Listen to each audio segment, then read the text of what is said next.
In complete darkness, Carlos Mendez pressed his face against the cold steel door of his cell. For the first time in 847 days, he heard something that shouldn't exist in CECOT, a scream. Not the usual screams of nightmares or withdrawal. This was different. This was terror in its purest form, echoing through corridors that were designed to swallow sound. Carlos had killed 17 people before his 25th birthday. He'd ordered the execution of rival gang members, their families, even children. He was MS-13 royalty, a man who thought he'd seen everything humanity had to offer in terms of violence and despair. But nothing had prepared him for this place. Nothing had prepared him for what was about to happen. The scream came again, closer this time, followed by the mechanical grinding of doors opening in sequence, doors that were never supposed to open at night. In CECOT, the world's most secure prison, built in El Salvador specifically for gang leaders like him, routine was absolute. Deviation meant something had gone catastrophically wrong. Carlos heard boots, multiple sets, moving with military precision down the main corridor of Pavilion 4. His pavilion. Through the tiny ventilation slot, he could see emergency lights painting the hallway in crimson. CECOT held 40,000 inmates, murderers, rapists, gang leaders, men who'd turned El Salvador into a war zone. But the facility ran like clockwork. Guards never entered the cells at night. Meals arrived through automated slots. Communication with the outside world didn't exist. The architects had studied every maximum security prison on Earth and designed something beyond them all. Cells were 7 by 10 feet of reinforced concrete.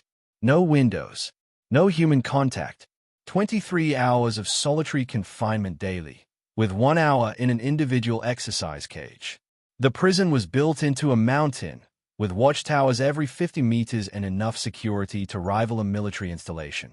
Carlos had accepted this as his forever. But now, the sound of boots stopped directly outside his cell. He heard breathing on the other side of the door. Then a voice, barely a whisper. Carlos Mendez, the butcher of Soyapango. Your judgment has arrived. The voice wasn't a guard's. It was another inmate's. Impossible. In CECOT, prisoners never touched, never spoke, never existed in the same physical space. The entire architecture was designed to prevent exactly what was happening right now. Carlos backed away from the door, his heart hammering against his ribs for the first time since childhood. Whatever was happening, it meant the system had failed. And if CECOT's system could fail, then the monsters it contained could escape their cages. Who are you? Carlos managed to whisper back. Silence. Then laughter, cold, methodical laughter that made his blood freeze. I'm what comes after men like you forget why they should be afraid. If you want to know how this impossible situation unfolds in the world's most secure prison, hit that subscribe button right now, because this story descends into darkness you won't believe. Carlos Mendez had been a king in San Salvador. By age 16, he ran his own clica, a cell of MS-13 that controlled 3 neighborhoods in Soyapango.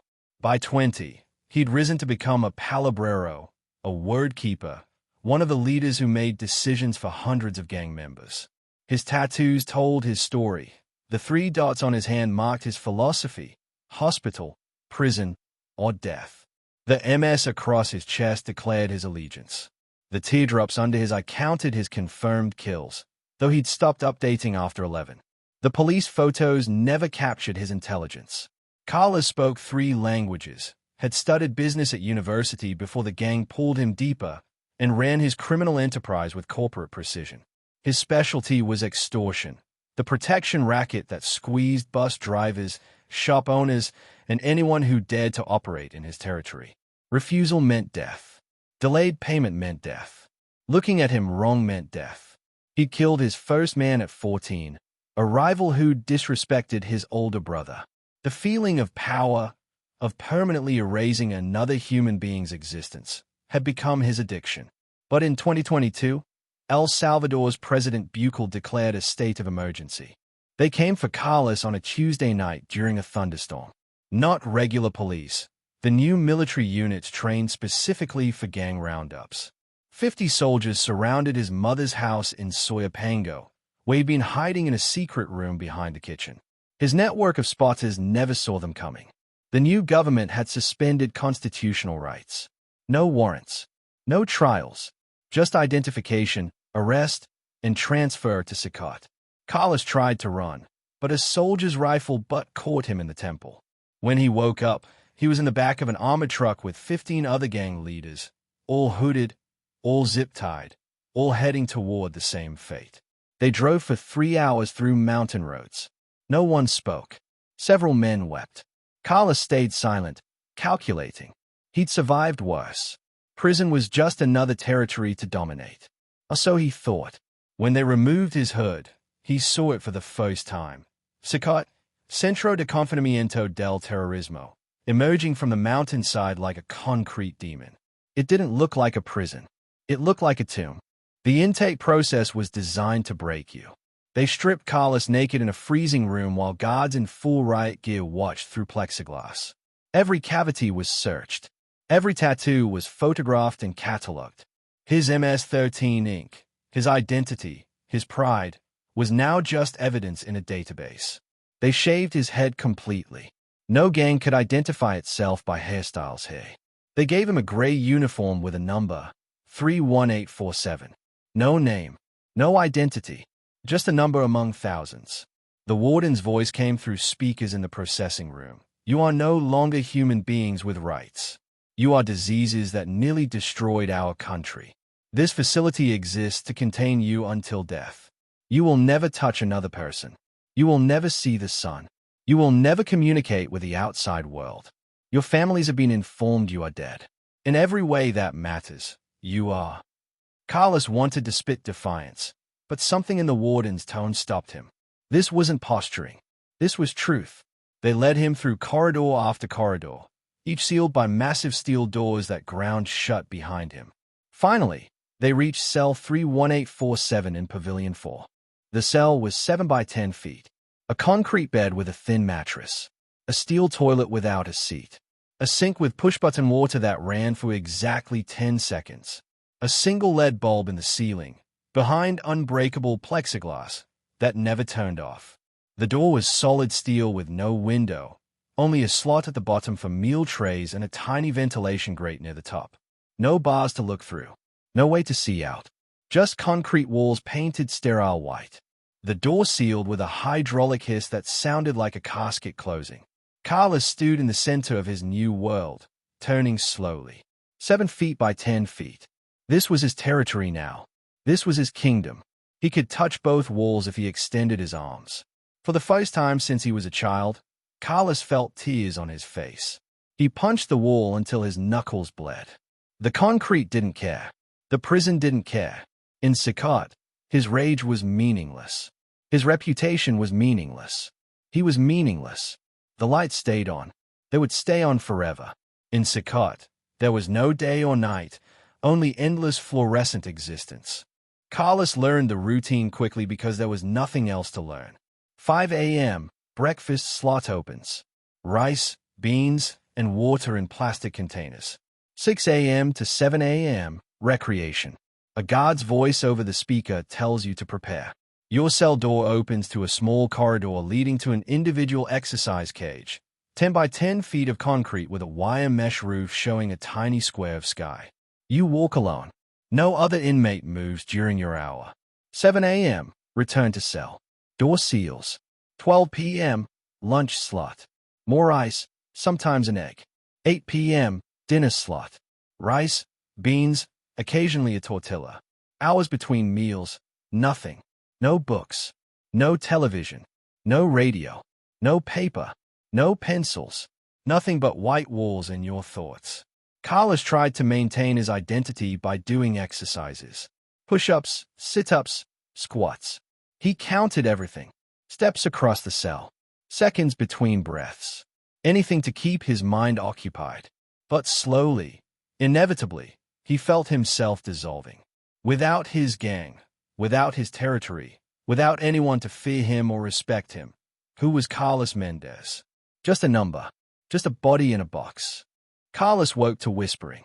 At first, he thought he was dreaming. But no, it was coming from the ventilation grate. A voice, distant but clear. 37 days until the choosing. The voice was speaking Spanish, but with an accent Carlos couldn't place. Old-fashioned, almost colonial. "Who's there?" Carlos whispered toward the grate. Silence. Then, from a different direction, another voice. "He hears it too. That makes 11. Carlos pressed his ear against the ventilation shaft. The voices came in waves, overlapping, creating a strange echo through the prison's air system. 11 is not enough. We need 13. Always 13. The butcher of Suyapango. He has a mark. He can be the 13th. Carlos's skin went cold. No one here should know his street name. No one should be able to communicate at all. CECOT's design prevented any form of contact between inmates. "Stop," Carlos hissed. "This is a trick. God's trying to fuck with my head." Laughter echoed through the vent. Multiple voices laughing in unison. "The gods don't know we exist, Carlos. They built this prison to contain monsters. They never imagined what monsters might do when you lock enough of them together." During his exercise hour the next day, Carlos noticed something in his isolation cage he'd never seen before. Scratched into the concrete floor, nearly invisible unless you looked at the right angle. Coordinates. Not random, precise latitude and longitude marks. And beneath them, a message: "We are the 13. CECOT is our temple. Judgment comes." Carlos knelt, tracing the numbers with his finger. They were coordinates for CECOT itself. Someone had marked this exact location. But why? A sound made him look up. In the exercise cage directly adjacent to his, separated by solid concrete walls, he shouldn't be able to see or hear anything. But there was a tiny hole, no bigger than a coin, drilled through at ground level. And through that hole, an eye was watching him. "Hello, Carlos," the voice from last night said. "Are you ready to learn why they really built this place?" Before Carlos could respond, the guard's voice barked over the speaker. "Inmate 31847, return to your cell." The eye disappeared, but as Carlos walked back, he noticed something he'd missed before. On the ceiling of the corridor, scratched so faint you'd never see it unless you were looking, 13 tally marks. And the beginning of a 14th. "My name is Sebastian Montoya."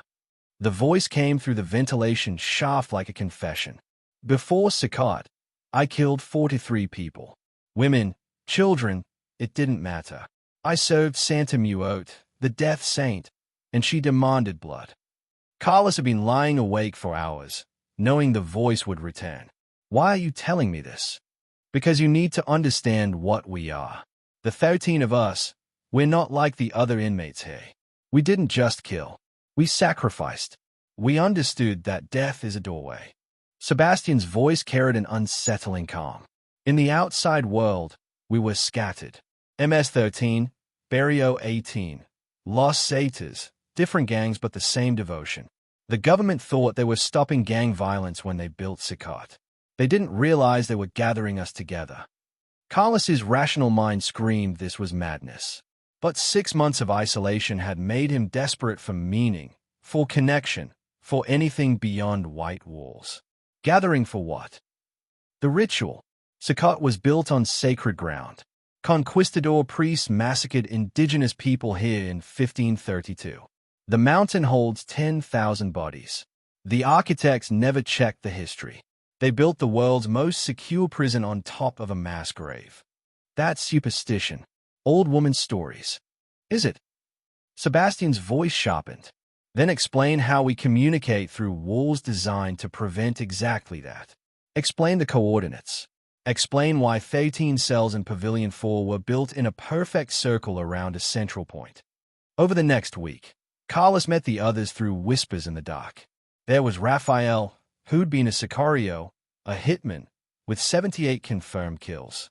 He described his murders with the detachment of her accountant discussing spreadsheets. Maria, the only woman among them, had run a human trafficking ring that enslaved over 200 people. She spoke about her victims like they were inventory. Diego, who'd burned 17 people alive in their homes for refusing to pay extortion. Each of them resided in Pavilion 4, cells arranged in a pattern Carlos was beginning to understand. During his exercise hour, he started mapping it in his mind. 12 cells surrounding a central point in the pavilion's architecture. and his cell, 31,847, would make 13. Why me? Carlos finally asked. We've been watching you, Sebastian replied. You have the rage we need. The isolation hasn't broken you. It's concentrated you. Every day you punch those walls. We feel it through the concrete. You're still fighting. The ritual requires someone who hasn't surrendered. What ritual? On the anniversary of the massacre, 6 days from now, the walls between death and life grow thin here. With 13 voices, we can tear them down completely. We can open the doors, Carlos. All of them. At once. The first door opened during breakfast. Cell 29384, Raphael's cell. The hydraulic locks disengaged with their signature hiss, but no guard called for exercise hour. The door simply opened. Through his ventilation grate, Carlos heard Raphael's footsteps entering the corridor. Then silence. 5 minutes later, the emergency alarms activated. Guards flooded Pavilion 4 in full riot gear. Through his door slot, Carlos glimpsed them dragging Raphael back to his cell. But something was wrong. Raphael wasn't struggling. He was smiling, and his hands were covered in blood. The guards were shouting. How did he access the maintenance corridor? That door requires 3 separate codes. Check the other cells. Full lockdown. Now. Later, through whispers, Carlos learned what happened. Raphael had found a guard in the maintenance area, a space that should have been empty during prisoner movements. He'd killed him with bare hands, efficiently, professionally. But the strangest part was what he'd done after. He'd arranged the body in a specific position, arms crossed over chest, facing east, coins placed over the eyes. An offering to Centro. The walls are listening, Sebastian whispered that night. The doors are learning our will. The ritual is beginning whether we complete it or not. The warden initiated Protocol Alpha, total isolation lockdown. Exercise hours were suspended indefinitely. Meal slots would now operate on random schedules to prevent routine. Guards would patrol in teams of 6, never alone. Every door in Pavilion 4 was inspected, every hydraulic system tested. But Carlos noticed something the guards didn't. The patterns on the concrete walls of his cell were changing. Not quickly. He had nothing but time to observe. But tiny cracks were forming, spreading like veins across the white paint. And they were forming in shapes. Symbols. Some he recognized from his gang days. Representations of death, of sacrifice, of Santa Muerte herself. The skeletal saint draped in robes, holding scales and a scythe. Do you see them too? Diego's voice came through the vent. The walls are waking up. This prison was built to contain us, but they built it on ground that's been soaking up death for 5 centuries. We're not trapped here with the guards, Carlos. They're trapped here with us. Carlos traced his finger along one of the cracks. It was warm. Concrete shouldn't be warm. What happens if we complete the ritual? Liberation. For all of us. 40,000 monsters walk free, and El Salvador learns what true terror means. The revelation came at midnight exactly. Carlos was lying on his concrete bed when every light in Pavilion 4 went out simultaneously. Complete darkness for the first time since he'd arrived. Then, one by one, 13 cells illuminated. Not from the overhead LEDs, those stayed dark. The light came from the walls themselves, from the cracks, glowing with a sickly green phosphorescence. Carlos could see his entire cell clearly now, and what he saw made his breath catch. The cracks weren't random. They formed a perfect map of Pavilion 4, showing all 13 cells arranged in a circle. And in the center, where the maintenance corridor intersected, was a symbol he'd seen in ancient gang texts, the Aztec glyph for Mictlantecutli, the lord of the underworld. Now you understand, Sebastian's voice came through, clearer than ever, as if he was standing right beside Carlos. CECOT wasn't built by accident on this ground. Someone knew. Someone in the government, in the planning commission, in the architecture firm. Someone wanted this to happen. They gathered the worst of us in one place, on sacred ground, and they are waiting for us to do what we do best. Carlos felt his sanity slipping. This is insane. Doors don't open themselves. Lights don't. Then explain what you're seeing right now. If you think this is shocking, wait until you see what happens next. Smash that like button if you were as disturbed as I was researching this case, because the ritual is about to begin. Carlos woke to screaming, not from his corridor, but from somewhere deeper in CECOT. Multiple voices, hundreds of them, rising in a chorus of terror. Through his ventilation shaft, he heard guards running, shouting coordinates, calling for backup. Then Sebastian's voice cut through the chaos. It's spreading, Carlos. The ritual doesn't need us anymore. It's feeding on the fear of 40,000 inmates. Every murderer, every rapist, every monster in this place is channeling their darkness into the ground beneath us. Carlos pressed his face to the door slot. He could see emergency lights strobing in the corridor, painting everything red. A guard ran past, face white with terror, shouting into his radio. Pavilion 7 is in full riot. Doors are opening by themselves. We need military support now. Another voice, crackling over the radio. Pavilion 12 reporting the same. Cell doors cycling open and shut. Inmates are trapped in corridors. Some are. Oh God, they are killing each other. The screaming intensified. CECOT was eating itself alive. You have a choice, Sebastian said. Join us and shape what comes next. Or stay silent and let chaos reign. Either way, the prison falls tonight. The warden's voice boomed over the prison-wide speaker system. All inmates will comply with immediate emergency lockdown. Any movement will be met with lethal force. This facility is under military control.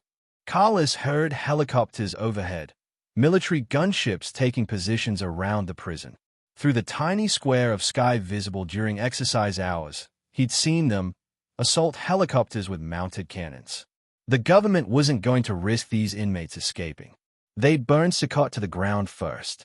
But the lockdown protocol failed within minutes. Cell doors throughout the complex began opening in sequence, like dominoes falling. The hydraulic systems had been compromised, not by hackers or sabotage, but by something the engineers never anticipated. The computer system was responding to patterns in the chaos itself. It's learning from us, Maria's voice whispered. The AI that controls the doors, the security system, it was programmed to recognize threats and respond. But it's recognizing something else now. It's recognizing intention. Our collective will is overriding the programming. Gunfire erupted somewhere in the prison. Guards were shooting inmates who'd emerged from their cells. But more doors kept opening. The system was dying, and in its death throes, it was setting everyone free. Carlos heard his own door's hydraulics engage. The lock disengaged. His door stood open for the first time in over 5 months. He could simply walk out. Freedom was 15 feet away. But he didn't move, because standing in the corridor, waiting for him, were the other 12. He'd never seen their faces, only heard their voices. But he recognized them instantly. Sebastian was older than Carlos expected, maybe 50, with prison-pale skin and eyes that held no humanity. Raphael looked like a teenager, baby-faced and innocent, except for the tattoos covering every inch of visible skin. Maria was small, almost delicate, with a grandmother's face that made the knowledge of her crimes even more disturbing. They stood in a circle in the corridor, the 13, together at last. It's time, Sebastian said. The walls between worlds are thinnest at the center point. The maintenance corridor beneath Pavilion 4. That's where the ritual completes. Carlos looked at each of them. These were monsters, true monsters, and they wanted him to join them in something that violated every law of nature and reason. What if I refuse? Sebastian smiled. Then we throw you to the others. There are 40,000 inmates loose in this prison. Carlos, how long do you think the butcher of Soyapango survives when everyone knows your cell number? They descended into the maintenance corridor through a hatch that should have required electronic codes to open. It opened with a touch. The space below Pavilion 4 was vast, a network of tunnels housing the prison's electrical, plumbing, and security infrastructure. But carved into the stone walls were older passages. Much older. The conquistadors built a church here, Sebastian explained as they walked. On top of an indigenous temple. On top of something even older. The massacre in 1532 was meant to consecrate the ground to Christianity. Instead, it fed something that had been sleeping for 1,000 years. They reached a circular chamber that Carlos realized was directly beneath the center point of the 13 cells. The stone here was different, ancient, carved with pre-Columbian glyphs and Christian crosses overlapping in blasphemous fusion. In the center of the chamber was a hole, not a modern drain or utility access. An actual hole descending into darkness, maybe 10 feet across, with stays carved into its sides spiraling down. This was here before CECOT, Carlos said. Before the church. Before everything. Yes, Maria said. And now it's time to feed it. But before they could proceed, lights flooded the chamber. A tactical team of guards appeared from 3 different tunnel entrances, rifles trained. On the ground. Now, all 13 of you. The warden's voice followed. I knew there was something wrong with Pavilion 4. I knew the circle pattern was intentional. The guards advanced, but Sebastian raised his hands calmly. You're too late, Warden. Look at your radios. Your weapons. Your equipment. Carlos noticed it then. The guards' radios were sparking, dying. Their flashlights flickered. The tactical lights on their rifles went dark. Electromagnetic pulse, the warden said, but his voice lacked conviction. Someone's attacking the facility. No, Sebastian said. It's waking up. The ground beneath this prison has absorbed 5 centuries of death. The indigenous massacre, the conquistador church, the gang wars, and now, 40,000 of the worst humans El Salvador has ever produced, all concentrated in one place, all feeding the darkness with their rage and fear and violence. The hole in the center of the chamber began to glow, not with light, with an absence of light, a darkness so complete it seemed to pull at Carlos's eyes. You built the most secure prison on earth, Sebastian continued, and all you did was ring the dinner bell. CECOT isn't a prison. It's a lighthouse, a beacon calling to every dark thing that has ever walked this land. And tonight, they answer. The stays descending into the hole began to shake. Something was coming up from below, something that had been waiting a very, very long time. The guards opened fire. Bullets tore through Rafael and Diego, dropping them instantly. But they didn't die. They lay on the stone floor, bleeding, gasping, but their eyes stayed open and their mouths continued moving, whispering in unison with the others. 13 voices, Sebastian said, unfazed by the gunfire tearing into his own body. 13 sacrifices. That was always the requirement. We just didn't know we were the sacrifices. Carlos understood in that moment. They weren't going to escape. They weren't going to walk free. They were fuel for something much larger. The warden was screaming orders, fall back, seal the tunnels, call for air support. But his men were frozen, watching as the 13 gang leaders bled out on ancient stone, their blood flowing in rivulets toward the central hole, disappearing into the darkness below. And from that darkness, things began to emerge. Shapes, shadows, beings that shouldn't exist. Carlos saw faces in the darkness. Conquistador priests with empty eye sockets, indigenous warriors with obsidian blades, and behind them, something massive, something that had to bend itself into impossible angles just to fit through the opening.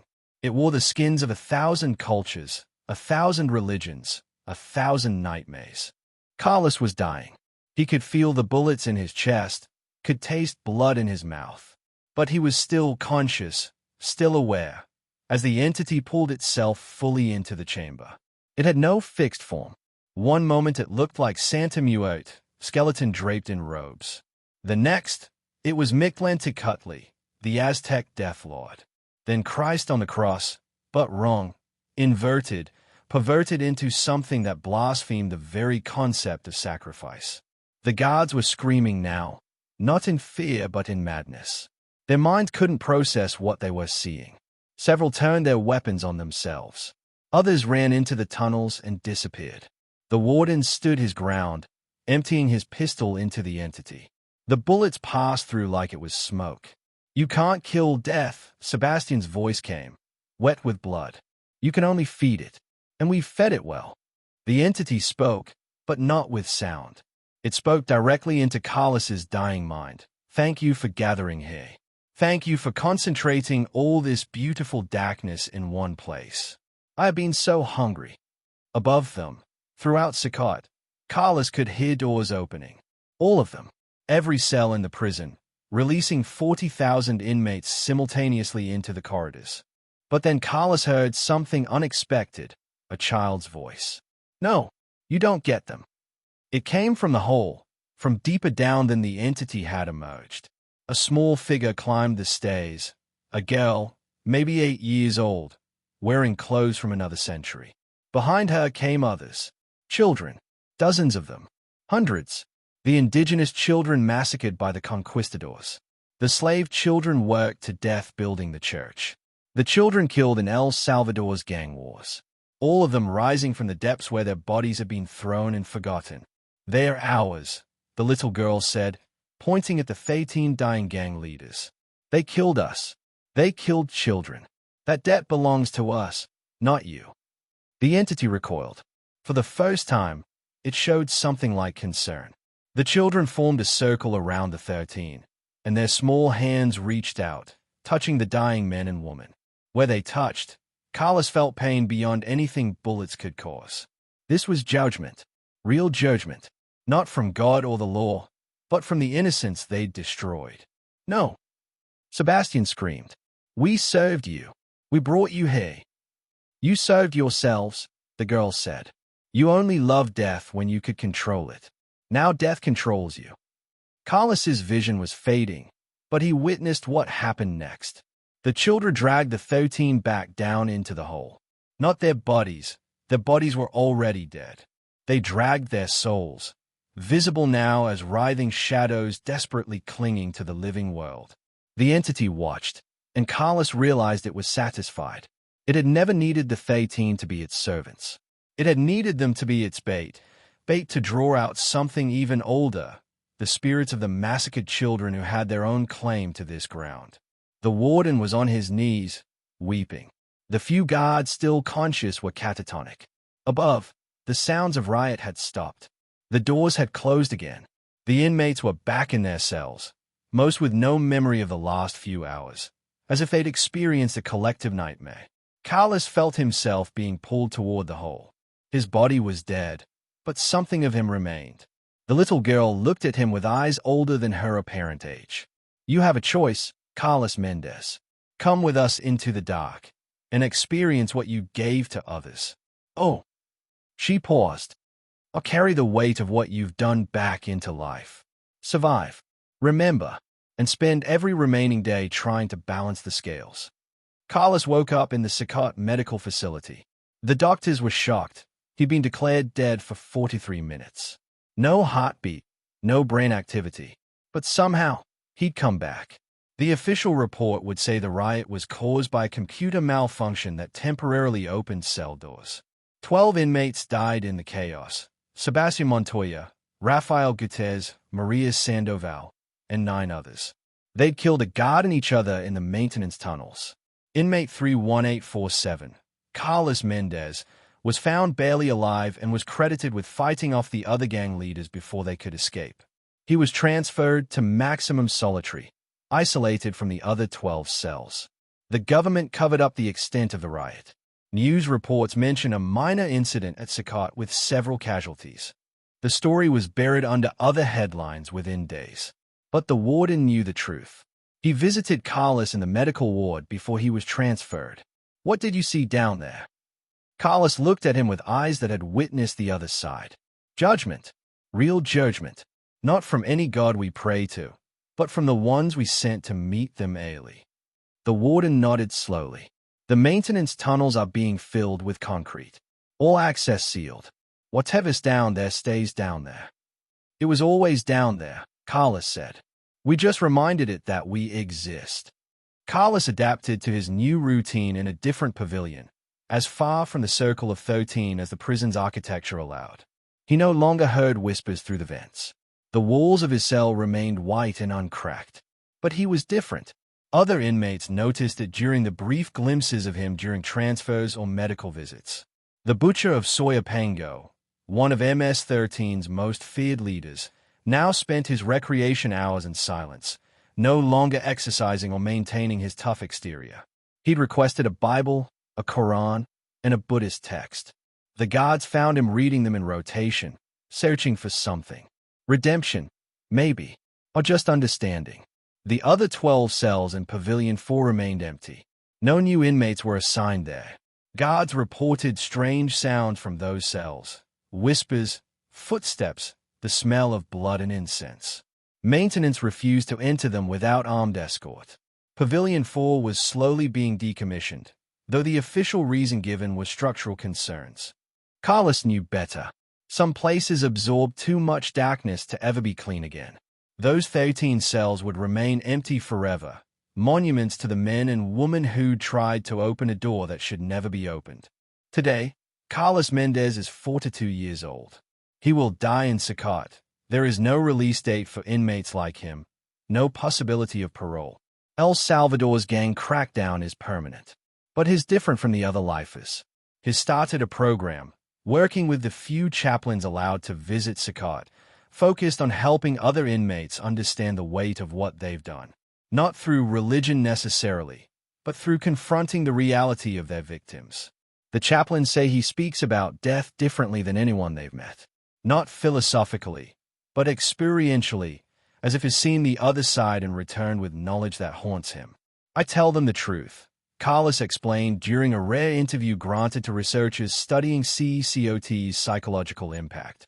We thought we were powerful because we could kill. But death isn't power. Death is a debt. And eventually, that debt comes due. I'm alive because I was given a chance to pay mine back. Most of us won't get that chance. The researcher asked if he believed in the afterlife. Carlos smiled, but there was no humor in it. I don't believe in it. I've seen it, and it's not what any of us expect. It's not heaven or hell. It's facing everyone you hurt, feeling everything they felt, and knowing you caused it. Forever. CECOT continues to operate as the world's most secure prison. Over 40,000 inmates remain confined there, most serving life sentences with no possibility of release. The experiment, concentrating the worst criminals into absolute isolation, has effectively removed gang leadership from El Salvador streets. Murder rates have dropped 70%. The gangs that terrorized the country for decades are leaderless, fragmented, dying. But some security experts and human rights advocates question the cost. You can't concentrate that much human darkness in one place without consequences, one researcher noted. CECOT isn't just isolating these men from society. It's creating a pressure cooker of trauma, rage, and despair. What happens when you take 40,000 people who've committed terrible acts and give them nothing but time to think about those acts? Do they reform? Or do they descend deeper into whatever darkness drove them to violence in the first place? The maintenance tunnels beneath Pavilion 4 remain sealed. The official explanation is earthquake concerns. But workers who helped pour the concrete reported strange phenomena. Equipment malfunctioning, voices in empty chambers, the sensation of being watched by something that existed just outside normal perception. One worker quit after he claims he saw a little girl standing in the tunnel entrance. When he approached, she vanished. But he heard her voice, "Tell them we're still here. Tell them we remember." Tonight, in cell 31847, Carlos lies awake as he does every night. The lights never turn off in CECOT. The fluorescent bulb hums its endless song. But Carlos doesn't mind anymore. The light keeps the shadows at bay. Sometimes, in the deepest part of the night, he still hears whispers through the ventilation shaft. Not Sebastian or the others. They are gone, pulled down into whatever judgment awaits those who serve death willingly. These are different voices. Children's voices. "Thank you," they whisper. "Thank you for choosing to come back. Thank you for carrying the weight." Carlos whispers back, "I'm sorry. I'm so sorry." It's not enough. No apology could ever be enough for what he's done, but it's all he has. And so he offers it, every night, to the darkness and the children who dwell within it. Outside his cell, CECOT grinds through its mechanical routine. Doors open and close. Guards patrol. The system that broke down during those terrible 13 hours has been reinforced, upgraded, made even more secure. But some of the guards know the truth. They know that for a brief moment, the prison failed. And in that failure, something ancient and terrible was given an opportunity to remind humanity why our ancestors feared the dark. The question isn't whether CECOT can contain 40,000 monsters. The question is what happens to monsters when you give them nothing but isolation and their own guilt. Do they stay monsters? Or do they become something worse? Or, in rare cases, do they become something better? The world's highest security prison, CECOT, stands as a monument to humanity's capacity for both violence and control. It's a place where the worst of us are contained, isolated, removed from society permanently. But it's also a reminder that prisons don't just lock away criminals. They concentrate them, compress them, and create environments where darkness can reach critical mass. Carlos Mendez's story, what happened in those maintenance tunnels beneath Pavilion 4, remains classified. The government denies anything unusual occurred. The official record shows a gang fight that ended in casualties. But the truth lives in the whispers of guards who worked that day, in the sealed tunnels that will never be reopened, and in the eyes of one man who died and came back with knowledge he'll carry until his last breath. CECOT continues its mission. New inmates arrive daily. The pavilions fill with gang leaders, murderers, and those deemed too dangerous for any other facility. And somewhere beneath it all, in the ground soaked with 5 centuries of blood and suffering, something waits. Patient, eternal, hungry. This is just one of the darkest prison stories I've uncovered. If you want to hear about the other facilities where something went terribly wrong, subscribe right now and turn on all notifications. Next week, I'm covering a prison in Russia where inmates discovered something in the permafrost that should have stayed frozen. You won't want to miss it. And if you made it this far, leave a comment telling me which maximum security prison I should investigate next. Thanks for watching. And remember, there are places in this world where the darkness isn't just metaphorical.